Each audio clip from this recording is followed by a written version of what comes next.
So it's now my pleasure to introduce Olivier Delattre from the Curie Institute. He's going to talk to us about Ewing sarcoma and neuroblastoma, his two loves. Thank you. It was very good to have the introduction for melanoma, solid tumor, after all what we heard about hematopoietic malignancies, which are obviously extraordinary systems for us working on solid tumors, which are quite different. So I'd like to begin with this scheme, very well-known scheme, which is clonal evolution diagram of tumor, and with progressive accumulation of mutation across the course of the disease, with mutation that will be involved in metastasis, that will be involved in resistance, and so on.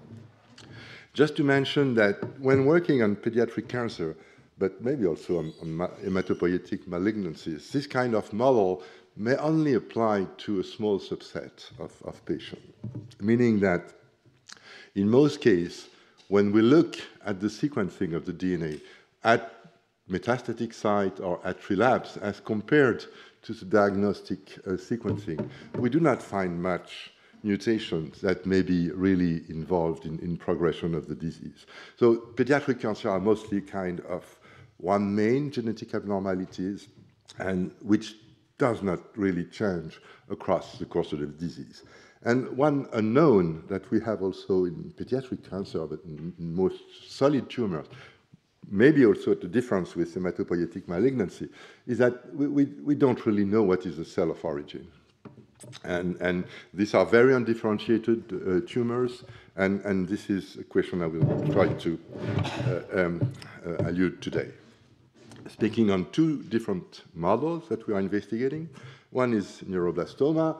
So neuroblastoma is a disease of the paraspinal nerve tissue, paraspinal ganglia, which can develop across the chain here or in the adrenal gland. It is characterized by clinical, pathological, and genetic heterogeneity, and this is one of the diseases where you may have spontaneous regression of the disease in quite a number of cases. And the most recurrent genetic abnormalities are MYC-N amplification, which is observed in something like 20% of cases, ALK mutation, TERT activation, usually through genomic rearrangement that activate the TERT gene, ATERX mutations, and usually those mutations are kind of mutually exclusive, as for instance MYC-N amplification and TERT activation are mutually exclusive, as well as ATERX mutation. So quite an heterogeneous disease on a genetic point of view. The other disease I'd like to speak of today is Ewing sarcoma. So Ewing sarcoma is a bone tumor. It's mostly observed in teenagers. The mean age of diagnosis is something like 15. And this is very undifferentiated tumors, small round cell tumors, and the cell of origin is still a matter of debate. And this tumor is characterized by a chromosome translocation that leads to a fusion gene between the RNA binding protein, EWS, and the ETS member, FLY1. So it leads to a completely aberrant transcription factor that has the ETS domain of FLY1 and that can bind to two types of motifs. One is a classical ETS binding site, so with mostly a GGAA and a few flanking nucleotides. And the other one is much more atypical. It's a microsatellite made of repeated GGAA repeats. And I will come back to this a bit later.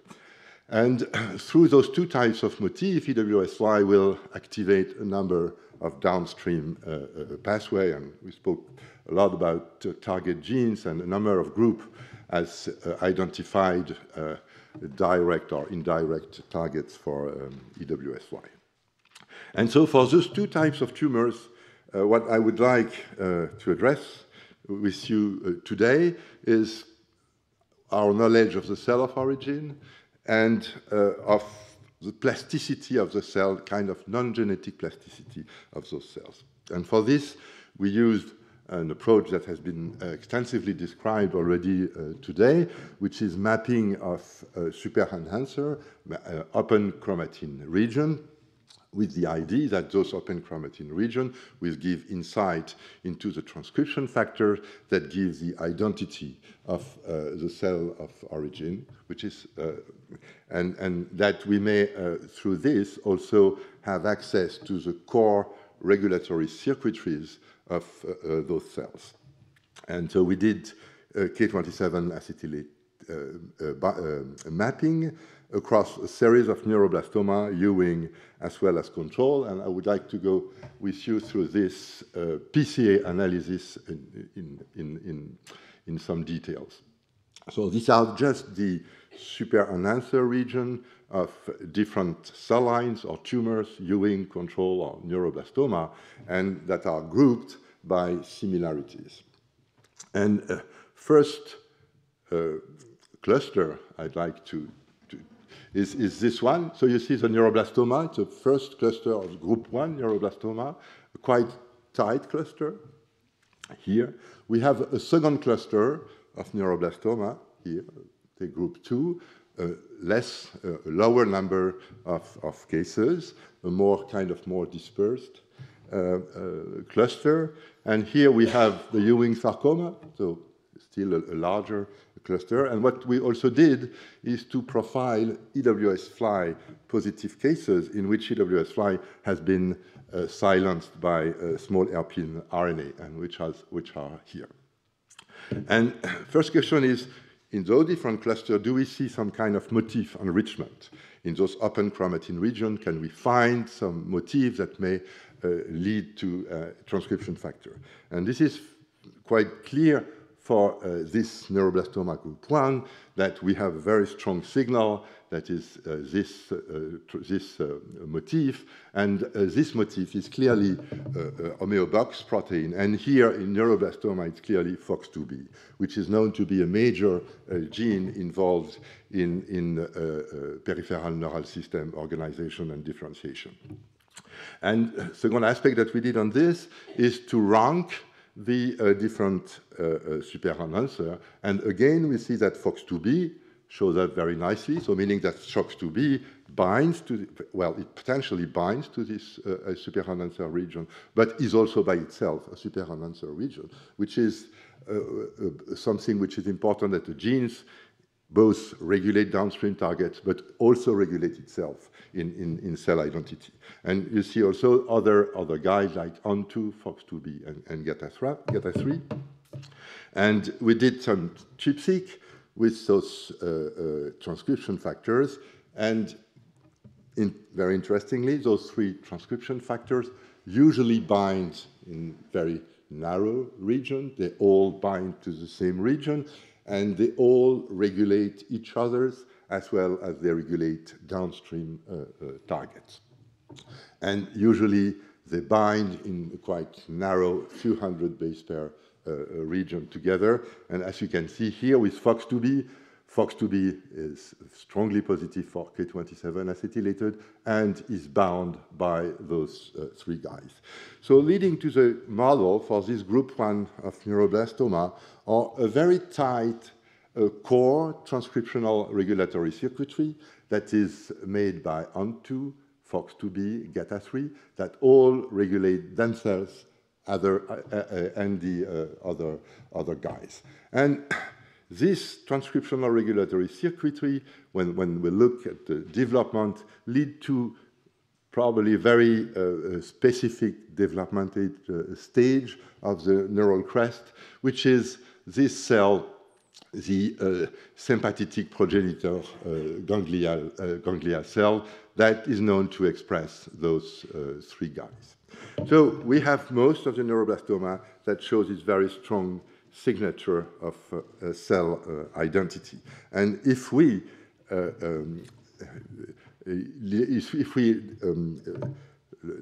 impact on these different genes, being either FOX2B, ON2, or GATA3, we will strongly impact on the growth of those cells, as shown here. This is a cell with a DOX-inducible SH, again FOX2B, and you see that when we give doxycycline in the drinking water of the mice, we have a strong reduction, and we will observe the same with ON2 and GETA3. So, meaning that this core transcriptional signature is something which is essential for the cell. Okay, so what's intriguing here, interesting, is that I told you that neuroblastoma is quite heterogeneous disease, but in fact, when we look at the different cases with MYC-N amplification or ATRX mutation, or what, they all group here, meaning that the type of genetic abnormalities has a low impact on the global clustering of those cases. Now, let's move to the other group, Neuroblastoma Group 2. Here, so we have a completely different signature in terms of motif, binding motif, which is here AP1 binding motif. And if we dig a bit further into those two signatures and look at the expression profile, we can clearly define two very distinct modules of transcription factor. One is clearly the noradrenergic one I told you about with those three guys here, and the other one is much more mesenchymal-like. And you see strong correlation within the modules and strong anti-correlation between the two different modules. So we have those two types of neuroblastoma. And when we look a bit closer into the clustering and look at the cell lines, you have the noradrenergic group here, we have the mesenchymal group here, and here in the middle we have intermediary kind of super-enhancer profile. And what is intriguing is that a cell line which is known for very long, which is the SKNSH cell line, which was subcloned into two different cell lines. One is SYFS5, which was called N, and which has a clearly noradrenergic phenotype, and which is in group 1, as expected. And the other one is SHEP, which is S for substrate adherent, and SHEP is clearly here in group 2. And the parental cell line is in the middle. And so we did some further analysis on this cell line with the hypothesis that, in fact, we have those two groups, but we also may have some groups that are mixed and tumors that may have both identities. And indeed, when we look at single-cell sequencing, we find cells which have clearly the FOX2B noradrenergic phenotypes and other cells that are mostly positive for those different guys. And if we look at membrane markers that could be associated with either phenotype, noradrenergic, and mesenchymal, we have some markers that clearly distinguish those two populations by FACS, and this is a SKNSH parental cell line, where you can see the noradrenergic component here and the mesenchymal component here. If we sort this component, you see after 2 days we have a pure population of this, and then across time we will completely reconstitute the initial proportion of the two types of cells. So meaning, and this is right in the two sides, so if we sort out this noradrenergic population, grow it, we will, the other mesenchymal population will quite rapidly also appears. So meaning that we sort those populations that are able to rebuild the initial complexity of the cell line. And one of the questions we ask is, do we need some kind of population to reconstitute the diversity? Or if we take one cell and grow one cell, what will happen? And so we took those two different populations and grew them as a single cell, and then did some analysis a few weeks later, 3 weeks later. And you can see that if you start from an noradrenergic population, in some cases the cells will mostly remain noradrenergic, as shown here, but usually one cell will be able to reconstitute the initial diversity of the population, and this is also true for the mesenchymal cell sorting. So one cell will be also able to reconstitute the population, meaning that this is some kind of cell-autonomous process. At least one cell can reconstitute this. So from this cell line, we then investigated back to the tumors, that group in the middle, and could show that indeed, in those cases, we could clearly identify the two populations, mesenchymal and noradrenergic. And so this was not only this cell line, but this is something more general. And even when looking a bit in more details in the two populations, mesenchymal or noradrenergic, when you look, we can find in the noradrenergic, in most cases, a small subpopulation of mesenchymal cell. And if we do the same kind of experiment, sorting those cells, we will be able to reconstitute the initial diversity, which is, going back to this SK and SH cell line, may be important for therapeutic issues, because those two populations have very different sensitivity to drugs, as shown here for those two drugs that are usually used for neuroblastoma treatment. And if we treat those cells and then do the mapping, the H3K27 mapping at the end, we see that those noradrenergic cells that were initially in the noradrenergic cluster, after treatment, will move to the mesenchymal cluster. So clearly showing that there was a kind of identity shift induced by the treatment, which is also shown here on a cell line which is clearly FOX2b positive. You see, initially, this is immunofluorescence for FOX2b, and then after treatment, almost complete disappearance of the FOX2b positive cells, either with doxorubicin or cisplatinum, and we leave those cells grow again, they will reconstitute the initial noradrenergic positive cells. So, to conclude on this part, what we have is two different groups of neuroblastoma. So we have tumor heterogeneity. We have, in a number of cases, probably more than half of the cases, intra-tumor heterogeneity, which may be even more general than this, because maybe in some tumors we cannot detect the mesenchymal population. And we have the plasticity, so possibility of those cells to shift from one identity to the other, and to completely remodel the chromatin with this. So this is kind of summarized here.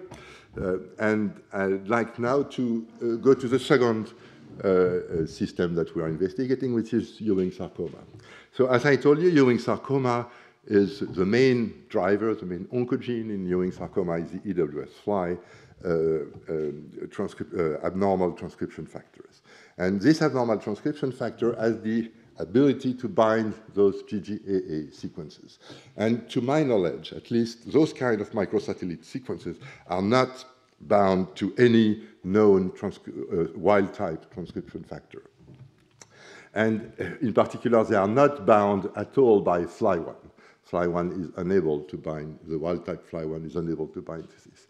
And what was shown by different groups, including the group of Miguel Riviera recently with Sigal Kadosh, is that EWS-FLI can act as a pioneer factor on this kind of sequences, and that the EWS domain that is bound to FLI1 is a low complexity domain, kind of prion-like domain, and that this domain with these GGA repeats create some kind of particular structure and a kind of phase transition, which may be very important here.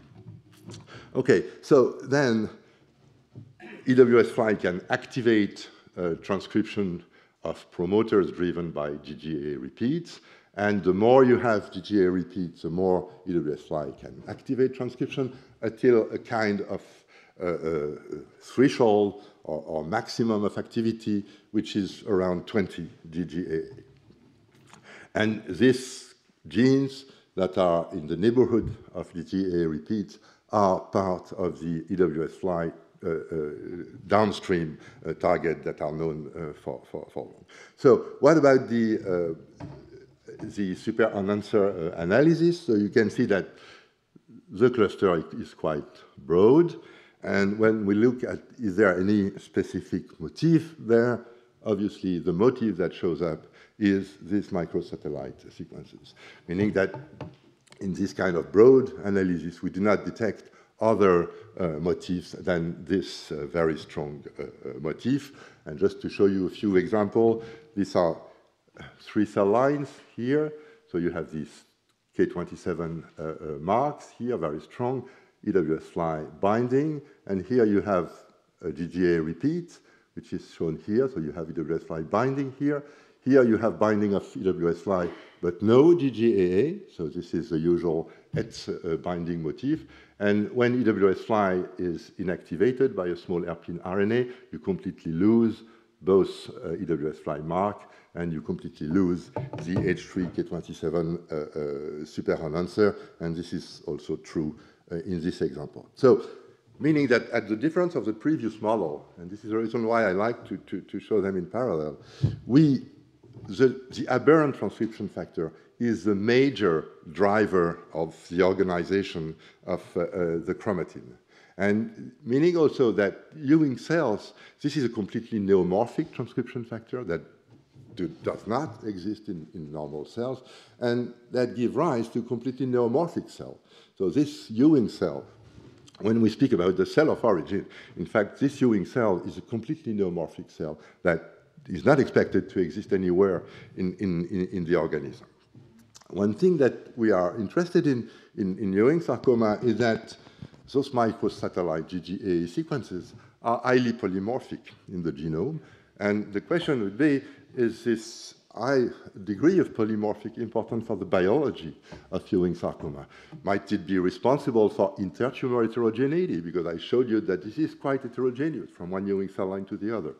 Is it responsible for intratumor heterogeneity? Because we don't have the answer yet, but this kind of GGA repeats may be highly mutagenic and could be mutated somatically mutated in the tumor, so giving rise some kind of somatic diversity in the length as observed in colon cancer carcinoma for other types of microsatellite. And one thing that we address also is those GGA repeats involved in susceptibility to the disease. So in terms of intertumor heterogeneity, I just would like to put this in parallel with some methylation analysis that we did with our colleague Heinrich Kover. What is intriguing in Ewing sarcoma is usually when you use methylation analysis and you take an entity, you will be able to define different sub-entities based on the methylation profile, which is not at all the case in Ewing sarcoma. This is very homogeneous. We don't have cluster, even though we use different clustering methods. We always we cannot identify precise subset of Ewing sarcoma. But what is quite clear is that the cloud of the different tumor is quite broad. As I showed you previously with the K27 marks, for methylation, it's quite broad also. And one of the ideas that we have is that we have a very strong intertumor heterogeneity linked to EWS-fly, to GGA polymorphism. This is also important for genetic susceptibility, and I'd like to rapidly go to I find an interesting feature of Ewing sarcoma is that it is mostly observed in Caucasian. It's very rare in African, about 10 times rarer in African, being either in Africa or in America, so it's not linked to the environment. And so what we did with our colleagues is to do a genome-wide association study and comparing Ewing patients with non-Ewing Caucasian control, seeing if we can find some polymorphism that are different between those two populations. And clearly, we have some difference, and you see here 6 hits, 6 loci that show very strong difference between Ewing patients and non-Ewing patients. And we are particularly interested by this one, which is kind of the strongest of all, and did some genetic and epigenetic analysis of this. So this is the p-value, so that you see that at this level, you have very high p-value to indicate difference between control and Ewing. This is the haplotype organization of this. And this is kind of the epigenetic architecture of this. And what you have is 2 microsatellites here flanking somehow the region. And those microsatellites are bound by EWS fly, if I can find it somewhere, probably here. You see, those two microsatellites are bound, and when EWS fly is inactivated, they are not bound anymore. And just to make a long story short, what we think an important aspect here, what happens is that we have this microsatellite 2, which is a region of 11 GGAA, and then a 4 GGAA repeat here. And just in the middle, we have a GGAT, meaning that this disrupts the whole microsatellite sequence. But this GGAT is polymorphic, and the polymorphism is a GGAA. So meaning that with the GGA, you will have a continuous stretch of around 20 repeats, which is the optimal number I told you about. And indeed, this repeat is H3K27 acetylated, is bound by EWS fly, and the GGAA variant is very significantly more frequent in Ewing sarcoma than in non-Ewing sarcoma. And what happens here is that this GGAA repeat regulates a gene which is EGR2, early growth response to gene. And EWS-Y activates this gene, but it activates much more this gene when this stretch is contiguous. And this is shown by ChIP-seq experiment where the EWS-Y can bind much more efficiently to the A variant than to the T variant. And EGR2, when we look at EQTL, meaning do we have any relationship between the polymorphism and the expression level?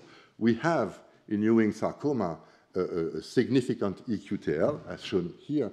And as this EQTL is absolutely specific for EWS5, we do not observe this EQTL in any of the other tissues. And finally, EGR2 is a very important gene in Ewing sarcoma. And Thomas Grunwald, a former postdoc in the lab, did this experiment with inducible DOX-inducible small hairpin RNA against EGR2 and growing cell line in the mice. And if it treats the mice with doxycycline, you see that inactivating EGR2 leads to complete regression of the tumor. So meaning that EGR2 is a key driver in Ewing sarcoma, is a key downstream target of Ewing sarcoma, and that it is regulated by a GGAA in this tumor, and that depending on the polymorphism on this, EWS5 can have a stronger or less strong action, and obviously when it has a stronger action, it is more oncogenic. So going back to this, we have also those Ewing sarcoma where EWS5 has been inactivated, and when looking at the potential motif here, what shows up is the kind of same motif that we had for Neuroblastoma Group 2, which is AP1 binding site. And we have a signature here, which is quite similar to the one we have in Neuroblastoma Group 2. And the question that we ask is, well, obviously, what happens if EWS5 is inactivated in cell line? And I will show you this film here, where you will have on the top, so these are collagen-embedded cells, foci, and these are inducible system, so growing without DOX here, and with DOX here, so EWS5 is inactivated here. And you will see that here, you saw the nodules just growing, and here you see the cells just migrating out of the nodules. You see here this difference, the same cell line, just modulating the EWS5 expression. So, and this come back to what you showed us just a few minutes ago, is might EWS5 low cells play a role in Ewing sarcoma? And then there's a question, can we detect those EWS5 low cells in cell line? And what we did is to use surrogate markers for this. One is LOX. LOX is a gene that is repressed by EWS5. So when EWS5 is low, this gene is induced. And the other marker is a cytoskeleton. So when EWS5 is low, the cytoskeleton of the cells is very well organized. And when we look in different cell lines, indeed, we can find some LOX positive cells, not many, usually much less than 1%, and those cells have the expected organization of the cytoskeleton. So meaning that in EWS-fly low cells, we can in Ewing cell line, we can detect EWS-fly low cells. And this is also true in primary tumors. So this is the mice system with the DOX-inducible small RNA. And you see that when we treat with DOX, we have very strong LOX staining of the tumors. But when we look in tissue microarray, we can also detect some cells that are clearly positive for LOX, a low number of cells. So leading to the hypothesis that those EWS-fly low cells indeed exist not only in cell line, but also in the real life of the tumor. And then the question is, if an EWS-fly low cells, it will not grow. So if we can find them, there should be some kind of plasticity also between high and low level. And here again, we found some membrane marker to sort those cells, and here it's the ICAM marker, so we can sort those positive cells. ICAM is also repressed by EWS-fly, so ICAM I cells would be cells with a low EWS-fly, and this is confirmed with other markers. And if we grow those ICAM positive cells in vitro, we will reconstitute the diversity, the initial diversity. So, which is our current model for Ewing sarcoma, is that we have a population of cells with different levels of EWS-fly, indicated here by a range of red. Those cells usually have cell-cell adhesion. We cannot really speak about epithelial cells for Ewing sarcoma. This is clearly not epithelial, they are E-calorie negative, but they are Claudin positive, and they have tight junction, and they form a tight cluster. When EWS-fly low, we have a shift from cell-cell adhesion to cell matrix adhesion. Cells are able to migrate, and potentially to migrate to secondary site, and then to grow again with EWS-fly I cells. And this was shown here, injecting in mice either EWS-fly low cells or EWS-fly I cells, and looking at lung metastasis, and those cells were positive for GFP to enable easier identification. And we see that we have much more metastasis and bigger metastasis where we inject EWS-fly low cells than when we inject EWS-fly I cells. So we strongly believe that this shift, both in neuroblastoma, between those two cell identity I told you about, and in Ewing sarcoma, we believe that this is driven mostly by EWS-fly expression level, which may depend also on transcription, secondary modification. This is something we don't know, and we don't know how much this is cell autonomous or non-cell autonomous in response to signal like hypoxia or so. But we have this shift, and we believe that in those two tumors, this plasticity plays an essential role in metastasis and also in resistance to chemotherapy. And I would like to end by thanking my colleagues. And on neuroblastoma, my colleague Isabelle Janouex with Gudrun, Caroline, Agathe, and Simon. And on Ewing sarcoma, Thomas, who did the job for the susceptibility, and Georges Alain and Alice. And I thank you very much for your attention.